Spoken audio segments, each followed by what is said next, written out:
I'm Dr. Shailvi Gupta, and today we're so excited to have Dr. Shailvi Gupta with us. Dr. Gupta is an acute care surgeon at the University of Maryland Shock Trauma Center and Capital Region Health. She practices emergency general surgery, trauma surgery, and surgical critical care. She went to Dartmouth Med School and did her surgical training at UCSF East Bay before pursuing a trauma surgical critical care fellowship at the University of Maryland, where she's remained on faculty since 2018.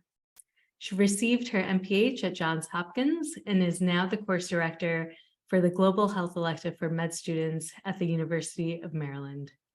Dr. Gupta lives with her husband and her 2-year-old daughter in Barcelona, Spain. So before we get started, make sure to hit subscribe, sit back, and enjoy. Dr. Gupta, thank you so much for joining us. No, thanks for the opportunity. It's a pleasure.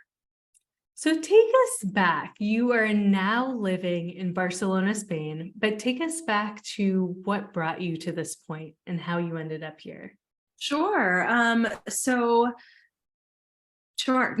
So I've been married to my husband for almost 13 years now, and my husband is actually European. He is French and grew up in France and had lived in Barcelona for probably 15 years, to be honest, at this point in time. We met when I was an intern, had already jumped into surgical residency full on in.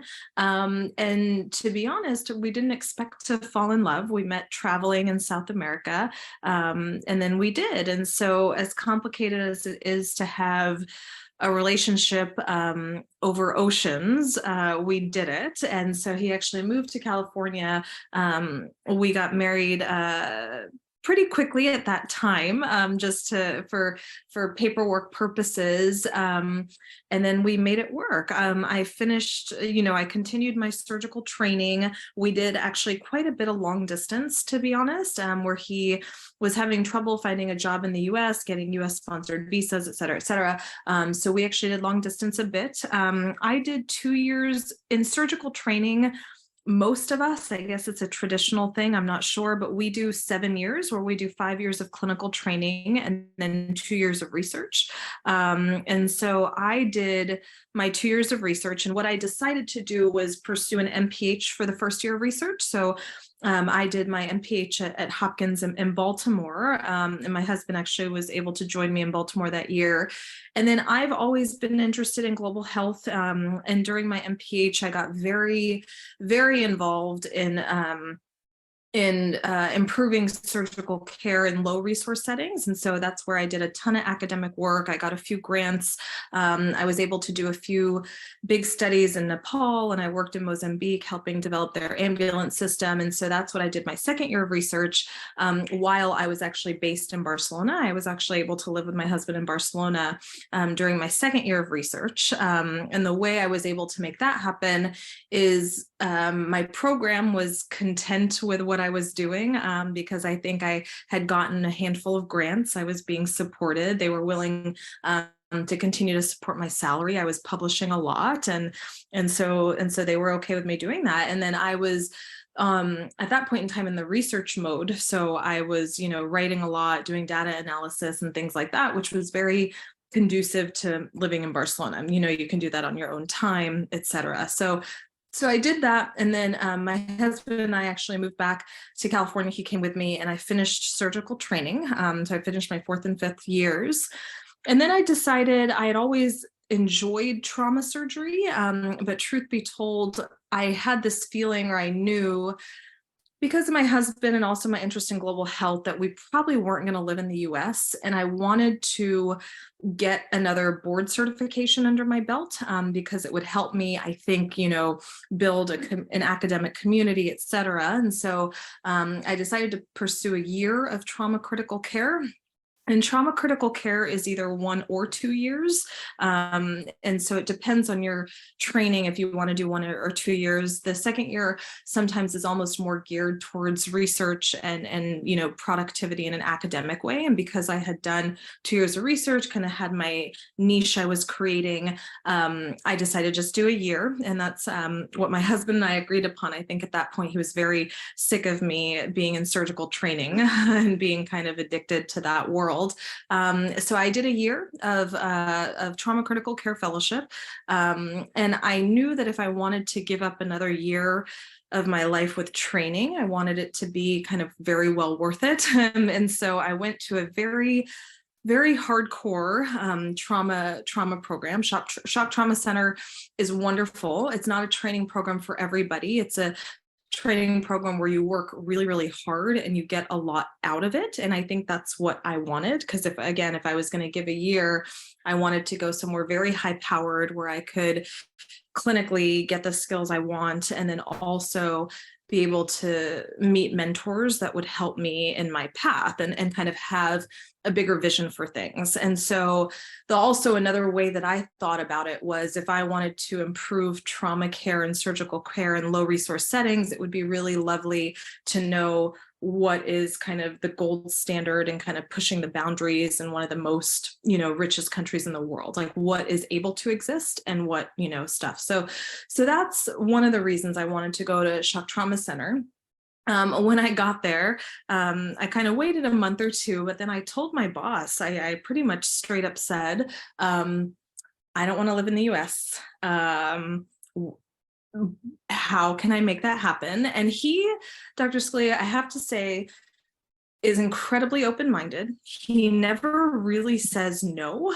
He kind of just looked at me and said, I think this is going to be difficult, but if you want to try to do this, we can see what we can do to make things happen. And so at that point in time, I was a fellow working probably 120 hours a week, baseline, and trying to meet people in the academic trauma world in Europe. And I was kind of submitting things to various conferences there. He was introducing me to trauma surgeons kind of all over the world, like including South America, Mexico. We were just brainstorming on us, America, and he had these partners that he's been very closely working with in Milan, Italy for about 20 years. And so he told me in May of my fellowship year, where I didn't have a contract, I didn't have a job, where all my co-fellows were, signing jobs, signing contracts. He told me, he said, if you don't intend to work in the US, don't interview and kind of make it seem like you are. Like, he's like, the world is small and you don't want to kind of, put that out there in that sense where, you're saying you want to apply for a job, but you have no intention of working in the US. And he's like, you just don't want to be that person. And so I just trusted him. I trusted him with everything. And so I went actually with him to Italy in May of my fellowship year to a trauma conference there. And I met a bunch of people. And then his partners in Milan, who actually started one of the first level 1 trauma centers in Milan, we just had this kind of playful conversation where they're like, do you want to help? We're trying to start a fellowship. We would love to create a really big bond between Milan and Baltimore. And I was like, I'll do it. I just, probably had a glass of wine at that point, but it was like, I'll do it. I'm happy to do it. And then that just started the conversation. And so then what happened was Dr. Scalia hired me, to work for him. And he's like, how serious are you about the Italy thing? I'm like, very, like, I can try to make it happen as best as I can. And so I was a full-time trauma, acute care, surgical critical care physician at Maryland. And in my admin weeks or different times off, I flew to Milan and I would go and I would be with their trauma team. I would see how things are done. I would teach over there. I built relationships. I mentored students. I mentored a lot of surgical residents. I helped them publish a lot. I did a lot of research with them. And the intention initially was to move to Milan. And so it actually took some time. I had actually started all the paperwork, which was brutal, of getting everything translated, things like that. And then quickly 2020 hit and COVID hit. And so obviously everything got halted at that point in time, which honestly was probably a blessing in disguise for me and my family at that time. But it definitely halted the Milan part. And then with Maryland, also on a personal note, I became pregnant in mid 2020, and I knew that for me to make, the way I looked at it was,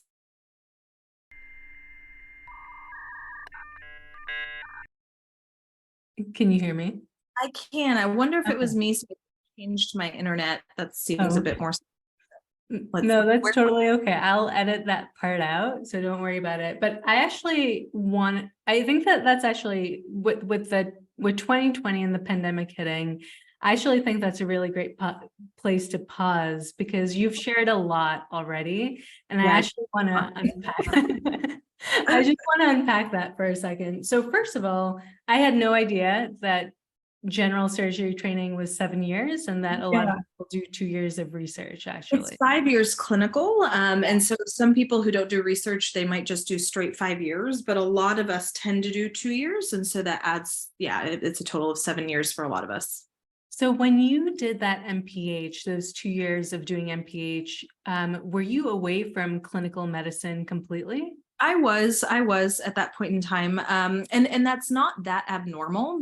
Some people decide to moonlight, if they will. I wasn't in California where I trained, so getting a Maryland license on top of doing my MPH and stuff just wasn't something I felt like doing at that time. And so, but there are people who do moonlight, there are people who do take call, but I was away, and it's not actually something that weird for surgical trainees, because I remember going back as a chief, as a fourth year, being super nervous about it, and talking to a lot of my mentors and attendings. They're like, don't worry about it, just jump right in, it's like a bike. And it really was. And so that was what a lot of us did, to be honest. And so then during those 2 years, you weren't worried about your clinical skills, like your manual dexterity, your use of hands, of that, like, I don't know, getting rusty or. You're definitely worried about it, but I guess when you're in residency and many people do it, and then you talk to your colleagues and your co-residents and you're just like, I don't know, I haven't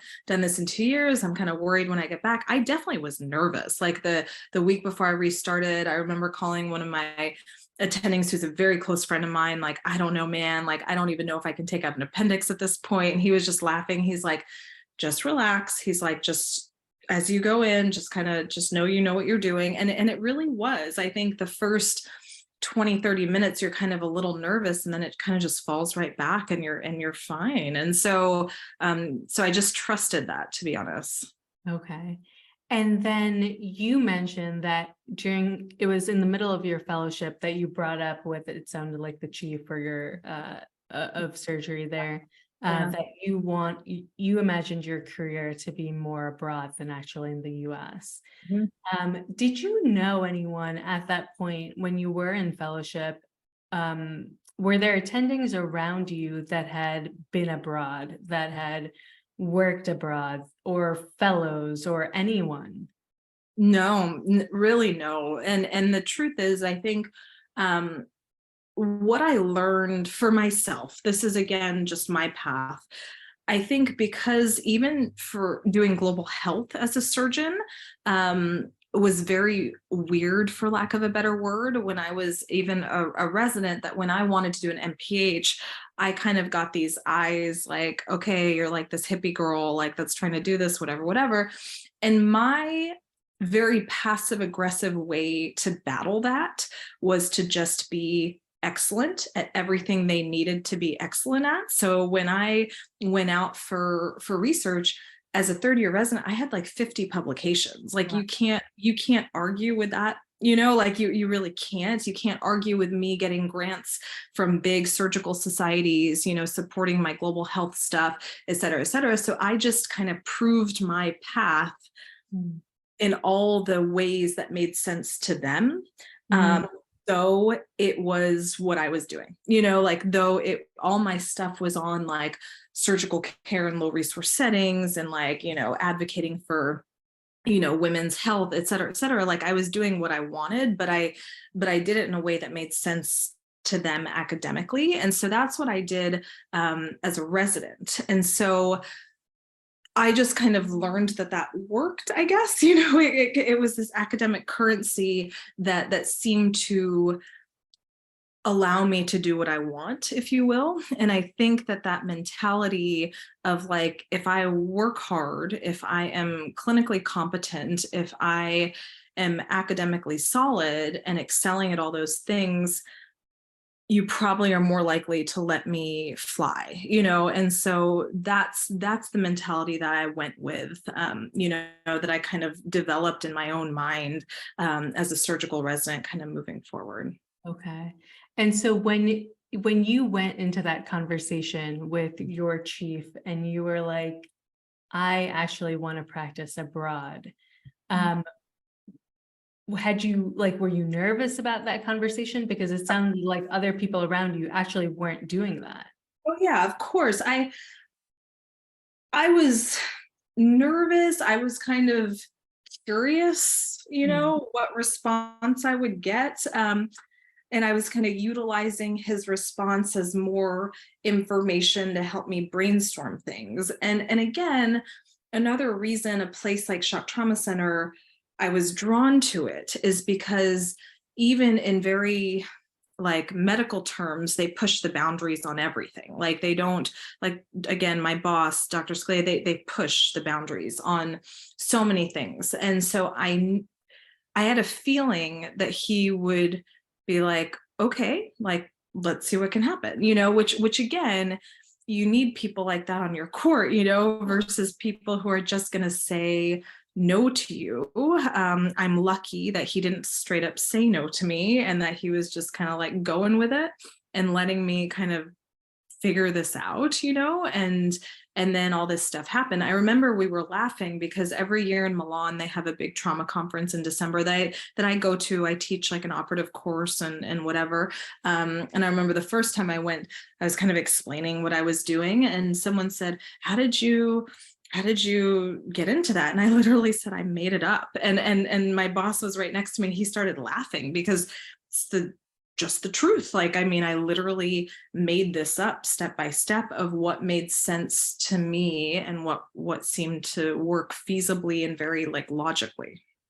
And so even though originally in that conversation, you said that he said, it's going to be really hard for you. Mm-hmm. It's interesting that you didn't take that as a rejection. You didn't take that as a no. You were just like, okay, that's information. Yeah. And at the same time, he's willing to connect me with folks actually throughout the world. Because I think it's unrealistic to think that this is going to be simple, like I think that I remember at the time being very stressed out, because this was my marriage, this was my everything. My co-fellows were, signing jobs to places and had their life figured out, and I just wasn't that at that moment, and I was really like, oh my gosh, what I'm doing. And then my parents were like, you put all this effort into training and now what are you doing? And I'm like, I don't know, but I can't say that out loud.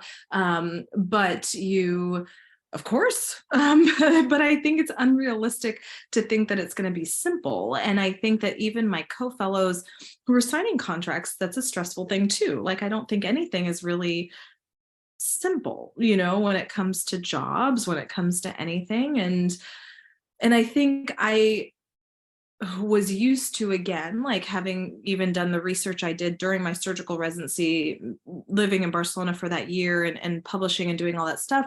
I think I was used to people kind of looking at me with a weird eye. And I think I got used to the fact that I'm like, I think you're just looking at me with a weird eye because you're uncomfortable, but I'm not uncomfortable. So I don't really care, if that makes sense. And so I definitely had to take a lot of that as I was a fellow, and I had these, very respected surgeons who are kind of like, so what are you doing? And I'm like, well, this is what I think I'm going to do, and they're kind of like, okay. And I kind of had to just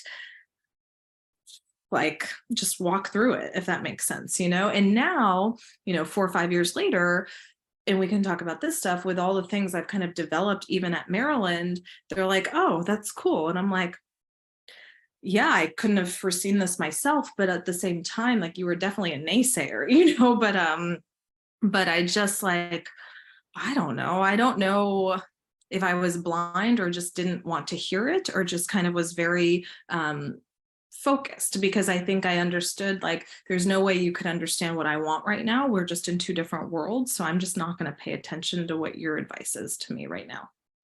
You know what? Thank you so much for sharing that, because this actually brings me back to when I was in that process of thinking of moving abroad.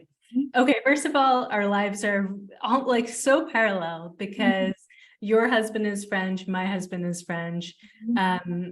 We met actually through my sister-in-law, who you used to dance with in college, I think. So anyways, it's very cool to connect on this level, but it's really interesting because when I started sharing with my colleagues slowly, I was kind of putting it out there like, hey, do you know like anyone that's moved to Europe, that's doing palliative care in Europe, who trained in the US? They gave me like the weirdest looks. They'd be like, you're thinking what? Like, and they just could not wrap their head around why I'd want to leave the US and go somewhere else. And almost like did not compute in their minds. And so I had to do the same thing, where I had to be like, all right, I'm going to put your reaction to the side, because you're right. A lot of people were following a very traditional path. And when I would bring it up just slowly, more so to like figure out, like get the feel for who is doing this out there so I could connect with them, the looks I got were just like side eyes. Are you loving this conversation? Then you're going to love our free ebook, How to Start Your Adventure. You'll learn the 3 steps to kickstart your adventure. Sign up for it at hippocraticadventures.com/subscribe. And to be honest, I know this is leaping a little bit, but recently I have been in touch with a professor at at University of Pittsburgh, extremely well-respected trauma program, who is doing global surgery, got a professorship in Dublin, and I just reached out to him, and he was so excited to hear about what I've done and how I've done it this kind of young in my career, if you will, and he was very impressed. And I have to say, that felt really good, because I think after 5 years of just always wondering, am I okay? I guess, because you're proving to yourself a bit, but to have someone in your field kind of take a step back and say, cool, how did you do that? Who's a surgeon, who's a professor of surgery, who's doing this? It really, I felt validated, if that makes sense. And I'm saying that very genuinely so, because the path has been hard. The path has been not hard, if you will. I guess life is like that, but it's definitely been uncertain a lot of times, where you're being like, I hope this was the right thing. Like, I hope, there are moments where you do wonder, but so yeah, it's a weird mind game that you have to kind of go with yourself with. And so when you introduced this idea, when you shared it actually with your parents, where meanwhile your co-fellows were signing contracts, getting jobs, going down kind of a more traditional path, and your parents were like, oh, by the way, what are you doing next year? What was that conversation like? I think I just told them, I said, I will have a job, like Dr. Scalia, my boss, will support me.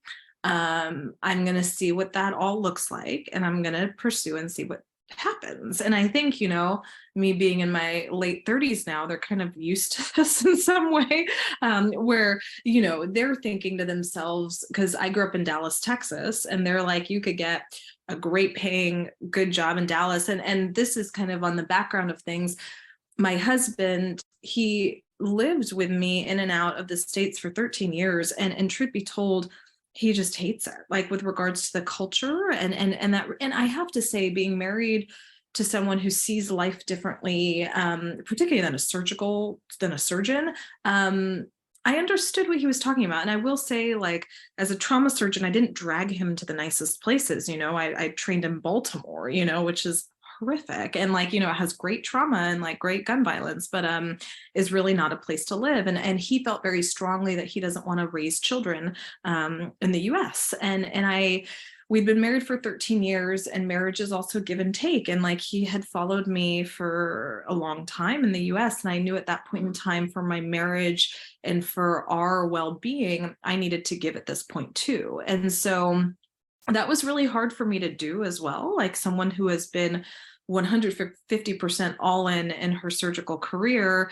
to then prioritize my husband and somebody else. It's a I know it makes me sound very selfish, but it was a shift, and so that's what I did. And I think it again made sense to me, and that's all very personal stuff that I didn't obviously tell my parents. I was just like, I need to do this for my marriage, and I need to do this for our well-being and our future. And so yeah, that's kind of, I just was like, just trust us. I'm going to see how this goes. And I think I don't see that as selfish, because when I see kind of the training that you've been through as a trauma surgeon, as a female, how many are there a ton of female trauma surgeons? Because all the trauma surgeons I met were mostly male. I There can't even think of. big chunk now, particularly more. What I'll say, and this is a whole other conversation, there aren't,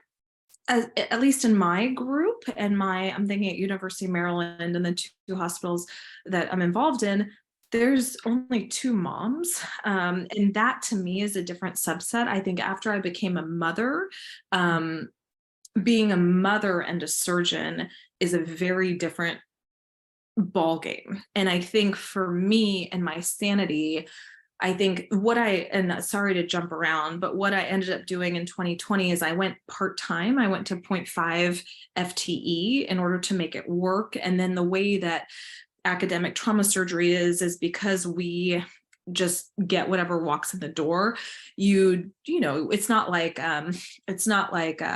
for example, oncology, where you have patients who you do have patients that you get to know over the years and things like that. But you're on call, you're on service for a week or 2, and you get what you get, and that's how it goes. So with that kind of way that our specialty works, people normally term full-time, workers as how many service weeks per year.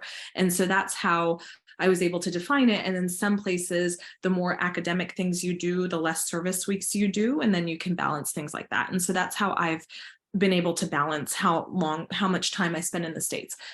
With that being said, after I had my daughter in 2021, I was able to have a great amount of time, of maternity leave. And then my husband, who works for a Spanish company, got almost 5 months of paternity leave. So he saved that up. So when we went back to the States, we went for about 2 months and change, 2.5 months at a time.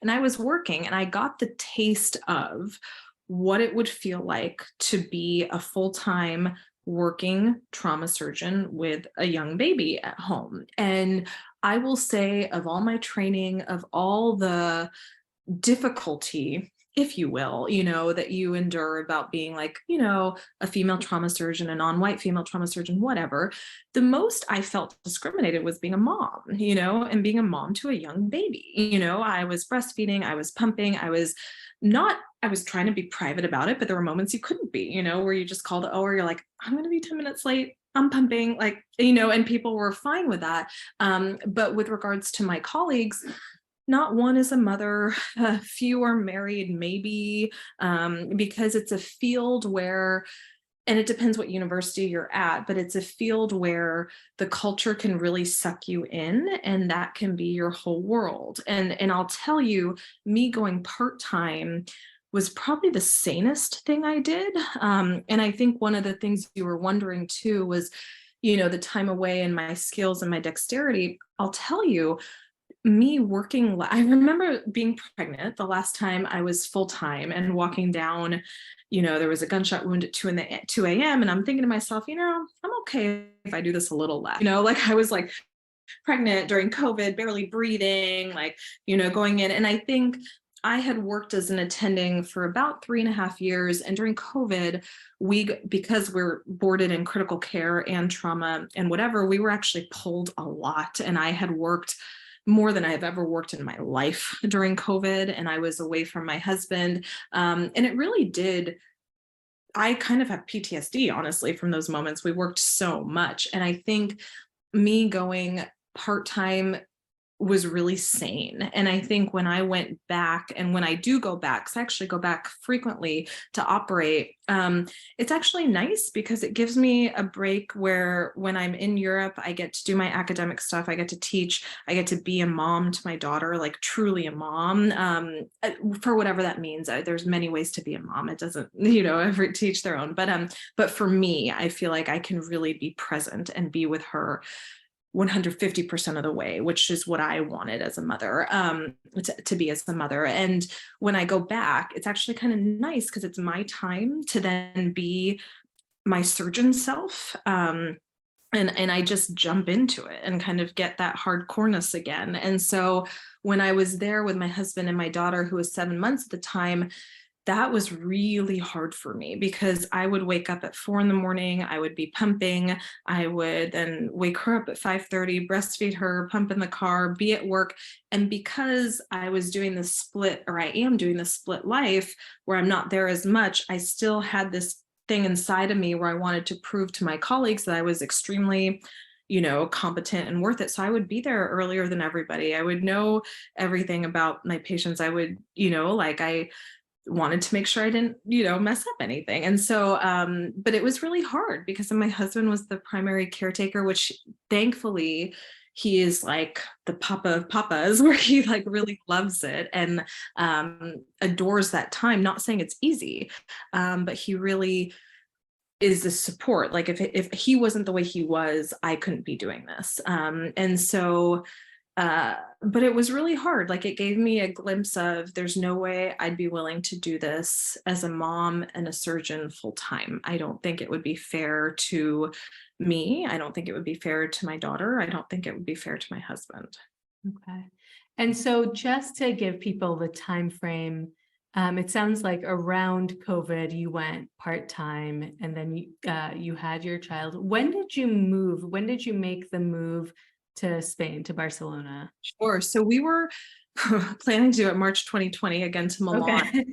And when COVID hit again, I was tied, like I couldn't actually fly out of the US and I was working like crazy. We were so short staffed. So I stayed full time till September of 2020. And then I went part time. And then I slowly began to just move all my stuff. My husband and I were doing long distance at that time. And so, so then like, I would make more, I was spending much more time in Europe again, because I went part-time. And so that's when I started moving all my stuff. And I guess I was officially fully moved in like the beginning of 2021. Okay.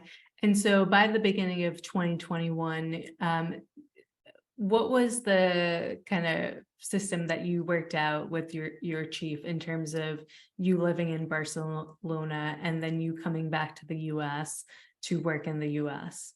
Right. So it was mainly, again, that kind of week system where I owe this many weeks to you all as a clinical time. And then I just worked out with my immediate colleagues and kind of the chief what dates would work best for, I had some colleagues who one went out, because a family member was sick. So I knew that I would be more needed then. And then I also, at that point, I was pregnant too. So I was kind of also timing it with my pregnancy. And so that's how I've been working on it also now. Like I know how many weeks I owe more or less, and then I work it out with when would be the best bang for my buck to be there, for you all. And so then do you go out, do you like group 4 weeks together, or because that sounds really intense for me, but Yeah, it depends. I'll tell you, it depends if my husband and daughter are with me. I'll tell you, we have family in Maryland, which is also really nice because whenever I go back, I stay with like my cousin who's like my sister, who has her 2 kids. And again, whenever I was like, am I staying too much? She's like, stop it. This is your home. Like, I mean, it would be offensive if I didn't stay there, and as Indian families are. And so my aunt lives 10 minutes away. And so it's actually kind of nice because I get to see them a lot. And so over Christmas, for example, my husband also had time off. So my husband and daughter came with me during Christmas. I worked both Christmas and New Year's, which is fine. It's how things are. But they came with me. So then I stayed a little bit longer. We stayed about 3.5 weeks. If I go alone, this was really hard the first time I did it, to be away from my daughter for about 2 weeks, but ultimately it was very fine. And so that's the most I'll do at a time if I go alone, just because I'm without her. Okay. And so what has life been like then in Barcelona? Now that you're living there, you're no longer doing long distance with your husband, your daughter's there. What has that been like? Very normal, if you will. Like, and I know this may or may not be a conversation to have in this conversation, but I became a mother in Barcelona. And so, meaning I felt the humanity of Europe and the culture at that point in time, of meaning like of how they treated family life and how they treated their children and how they treated their significant others. And I'll tell you, maybe because that's the time period that I was there most, that mentality really I gravitated towards a lot because it comforted me. Like, I think, I had a wonderful experience giving birth in Barcelona, which again, my parents thought I was crazy about. But I had the most wonderful experience. I had just only kindness from, people in parks with regards to breastfeeding, with regards to a crying baby who's pooping everywhere. Like, I mean, it's just only kindness. And so with that mentality, I think my husband says it now, where he's like, do you get it now? And I'm like, I guess I do. So it feels, for lack of a better word, it feels very humane. Not saying that things are perfect. No, nowhere's going to be perfect. But when I go to the US, and I go again frequently, and I have, again, my close colleagues who, when I'm there, I'm the surgeon, Shailvi, so I jump right back into that. It's just it's a tough way of life where you don't realize that you're in that way. And I think maybe also as a surgeon too, you think there's no way out for you to be a bit happier. And my colleagues make 2.5 times more money than I do, or twice as much money as I do. They don't have the time to spend it. They don't have the time to relax, and they're caught in this way. That's just, to me, doesn't feel normal anymore, if that makes sense. And so Europe to me, and Spain, and, everywhere has its own flavor. It just feels a little more humane, where I think people are, they care about their jobs. It's not like, they're not professionals or whatever, but they also have a mentality of life that seems to be a bit more humane. Yeah, I think I've noticed that as well in Portugal. And we've talked about this, about how the experience of having children here and having them people look at children with such warmth. For example, I remember in Boston, we were walking on a bike path, and the kids were, of course, not staying to the right. They were going in the middle. And the bikers on this bike path would be zooming past, and several of them would be like, get out of the way, you explicitives. And the same thing happens here in Portugal. We're on the bike path, no one's staying to the right, but the bikers, they actually slow down, and then they'll go around the child and they'll be like, oh, they're so cute, so the expectations for the children is also very different. Different. This is a small thing too, but I was really nervous about coming back from maternity leave and breastfeeding, because the truth is, in Spain, no one cares. Like, it's just a part of normal life. Like, I mean, you can breastfeed while walking in the street. No one will bat an eye. Like, it's just an extraordinarily normal thing. Like, I remember being at coffee with my husband and some of his friends who are in their mid-30s, whatever. And my daughter, I, for me, was just like, they don't need to see my breast, like, I've known them for 10 years. They don't need to see that. So I just walked to a bench next by, and they just paid and like came and just kind of hung out next to me, because they didn't care. No one cares, And I think, speaking to some of my friends who are in the States who are like, oh, I didn't get a cover up, I forgot this, like stressing out about it, I was like, why is this a stressful thing. Like you're just feeding your child. And so I'm using that as an example, like the bike path, like it's just this added layer of stress, like that people have in their lives. And again, Europe is not perfect, but I think for me, taking off all of that stress and just being supportive was really nice. And I think it also allowed me to act that way even to my friends and my family back home. Like it's just, even when I spoke to my friends about their lactation consultant, how stressful breastfeeding was, I had a good journey. Maybe that's just the journey I was going to have no matter what, but it was so low stress. Like it was so low stress. Like the lactation consultant came in. I mean, I couldn't describe a more normal way of being a mom, if that makes sense. And what are some of the challenges that you've encountered in making this move and transition? Sure. I think there are certain things that you still miss from home, like, just certain foods. As we get older, our parents get older, and particularly after having a child, I think I have a brother who lives 5 minutes away from my parents and has 3 kids. That's kind of hard sometimes, knowing that your children aren't seeing your grandparents as much. And then on the other side of that, my parents came to Barcelona for like 6 weeks last year, and we did great trips. We went to Portugal, we went to Mallorca, we did things. So we're having great experiences. It just looks different. So I think that part's difficult.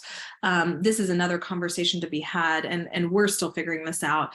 I think you have to think before moving abroad about the financial aspects and be very organized in that way. And I think we're doing that now, which maybe we should have thought about before. But that's been something to organize. And honestly, other than that, I think we are parked in a big city. So with regards to, I think also after COVID, there are more people like us. Like I think there are more international couples that are kind of moving in different places and a different community, that we meet more people like us. So it doesn't feel that weird, if that makes sense. Yeah. And so now we're going to move on to just 3 really quick, fun, rapid fire questions before we wrap up. So the first question is, what's the coolest place that you've visited since being in Barcelona? Oh, since being in Barcelona. That's an interesting question, because I'll tell you, I've been in the very postpartum young child phase, so I haven't gone too much. But what I'm enjoying a lot, and maybe it's not so, well, no, it's actually one of the most beautiful places I've ever been. But my husband's hometown is Saint-Malo in France, and it's on the coast in the northern part. And we have the ability to be here 3.5 months this summer. And so it's like this ridiculously gorgeous coastal town with like these rocky hills and kind of this majestic water with this tide. So it's always been one of the most beautiful places to me, and definitely to my husband. But we get to spend an extended amount of time here this year, so that's been really awesome. That's really wonderful. And the second question is, to a fellow surgeon a trauma surgeon, let's say, who feels stuck, who finds themselves in that kind of rat race, I would say, and who looks to you, who sees this interview and is like, I want to do that. What's your piece of advice to, let's say, a trauma surgeon who's looking to potentially live abroad? And one of the worries we get emailed about constantly from surgeons is, I can't move abroad because if I have a period of 2 years that I'm not working clinically, then my skills are gone. Sure, I get that. I would say first and foremost, figure out what's going to make you happy. We've had a lot of, maybe it's COVID, maybe it's not, but we've had a lot of turnover and people quit, honestly, in the past few years. And some people are just not happy. Like, honestly, they're just working too much and they're just not happy. And I remember one of my colleagues who I really, really adore, she just quit and she just started doing non-clinical, and she takes call at our hospital 3 to 4 times a month, et cetera. And she's so much happier. And I remember thinking to myself, find what makes you happy, because life is honestly just too short. And so I think to a fellow surgeon, I would honestly ask, very honestly, what makes you happy? Like, what is it with regards to your job and with regards to your career and with regards to things and your life that makes you happy? And how can you restructure that to prioritize your happiness?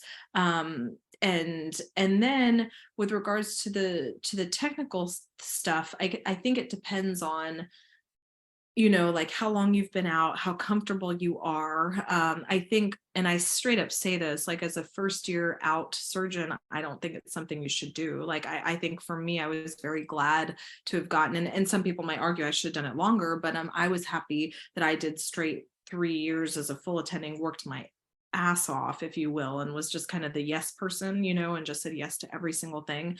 And I was happy to have that, and then felt comfortable where I could come back in and pop in, and my colleagues still will call me for help, which makes me feel like, okay, so I'm not like, at the bottom. But I think kind of figuring out where you are in things and what would make you feel more comfortable, and then trying things out, like for example, like if you I did do this much, but there's this idea of locums as well. Like if you wanted to maybe do locums and then kind of see how that feels to you, like maybe working once every few months or more than that, and see what that feels like. And if that doesn't feel comfortable, then go more, go less. Like, so I'm at a point now where this year I've actually traveled to the US a lot more frequently because we're so short staffed, that I definitely don't feel that nervousness anymore. When I go back, I just kind of jump in.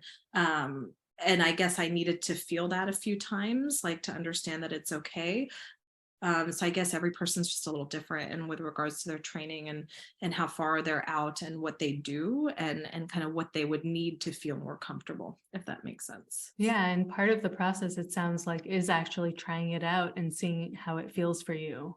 Totally. And with regards to how my husband and I have done this, I mean, we had this mentality of like, we're going to see how this goes, particularly with our daughter. Like, I remember the first time when we went and it was really hard, to be there. My mom was the one who suggested, the next time you go, why don't you go alone? Like, it'll be easier for everybody. And she was right. And my husband and I were like, everyone was happier. She was happier. Her sleep wasn't all messed up. She was in her world. My husband was content because she was content. And then he had all his stuff. And I was free to be like, work, work, work. So it's a lot of trial and error, and depending on how you feel. And have fellow colleagues or mentors or just like fellows that are graduating now, have they been reaching out to you to be like, I hear what you're doing. How did you, like, are they curious and are they interested? Definitely curious, interested. I don't know. We have like a lot of second year fellows who I interact with, who are obviously thinking about their careers, and they're kind of wondering what I did. Who am I, this like kind of mysterious little person who kind of comes in and out and kind of does things? Definitely wonder.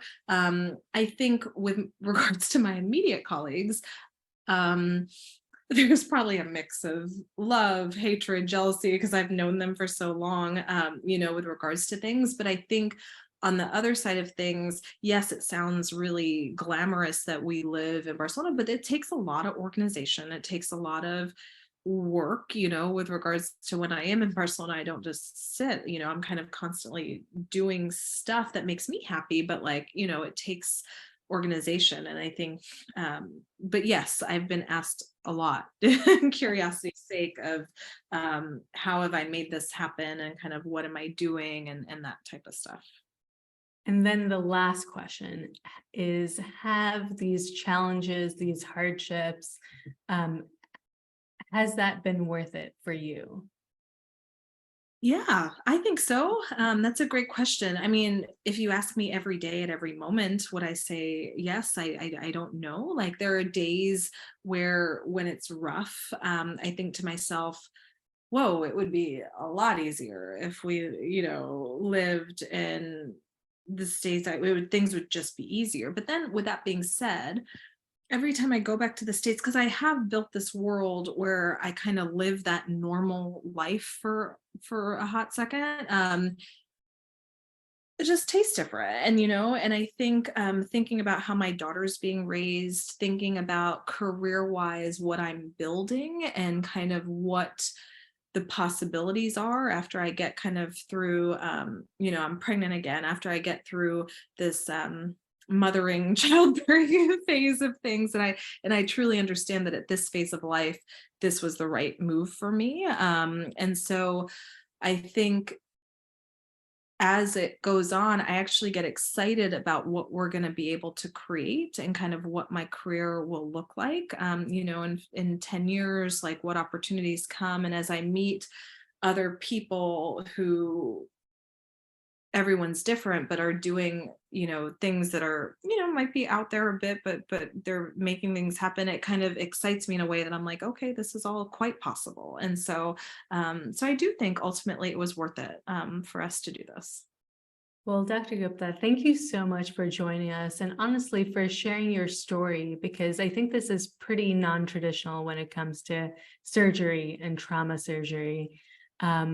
And I think you are showing people, I think you're showing yourself, but I think you're also showing other people that you can create your opportunities. I mean, you talk about how you like created out of thin air. You did because you imagined a life that you wanted, and then you had to take certain steps to make it happen. So just thank you for showing people other possibilities, and showing people what is possible if you're willing to just look at things a little differently. Yeah, well, thank you. It's a pleasure to talk about kind of our story and hear it from this side. Now, I'd love to hear from you. What's your biggest insight or aha from this conversation? What resonated with you the most? Let me know in the comments below. And if you're looking to start your own adventure, then you're going to love our free ebook, How to Start Your Adventure. You can head over to hippocraticadventures.com/subscribe right now, where you'll learn the 3 steps to get going. And if you loved this conversation, make sure to hit like and subscribe. It really helps us bring more of these conversations to our physician community. And with that, we wrap up another episode of Discovering Where Your White Coat Can Take You. Thank you so much for watching, and I'll see you in the next episode.